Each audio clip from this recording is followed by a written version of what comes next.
Not just a supplier to Snap, but they also see them as a competitor.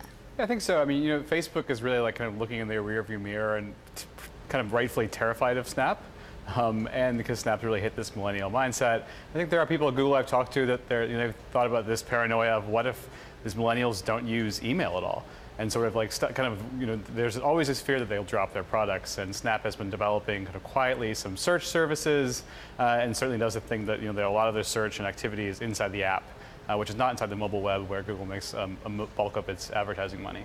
So fascinating. It's not just perhaps YouTube or Gmail that's under threat for Google, but also a hardware element. We've got to remember we had Google Glasses, and look at spectacles. Yeah, that's true. I mean, spectacles come out. It's sort of, you could argue it's been more effective than Google Glass.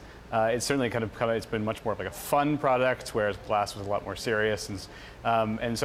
And from what I understand, Snap has a lot of ambitions in this world of wearable computing and augmented reality. They're talking about kind of being the software layer for augmented reality, and that's something that Google's invested a lot of money and resources into. Interesting. So there's the AR front as well. I think what's also fascinating is the limitations that using Google's cloud computing service could put on the regional diversity of Snap. Can you talk us through that a little bit? Yeah, I mean, I think a lot of companies are doing kind of diversifying their portfolio. They're putting money with Google, a lot with Amazon, Microsoft. We're not sure at this point. Snap seems to be putting a lot of their money in Google. They were one of the earliest, one of the earliest customers. They're kind of locked in, but there is a potential that they could maybe go over to Amazon. They could develop their own. They've hired a lot of people from Google and AWS that have experience with that. They mentioned China and their S1. There's a market they might be considering going into, or as a potential kind of regulatory risk.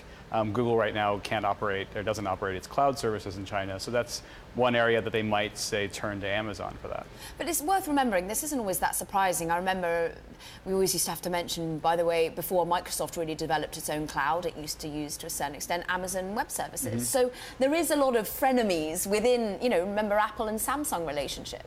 Right, and I think, and Google also through what's called Capital G, which is their private equity arm, they recently disclosed that they're also investing in Snap. Oh, wow. And it's a bit like Uber. Google is Alphabet's one of the biggest investors in Uber, and yet they're also competitors, right? They're both building self-driving cars, they're both doing mapping services. So it's sort of just comes with the territory in Silicon Valley. I doubt that Google is sitting around the boardroom now saying, like, what are we going to do about Snap? Yeah. I don't think they're terrified of it. It's not like Facebook, Amazon, Apple, like these larger existential threats. But it's certainly like an up-and-coming company that they want to keep watching closely.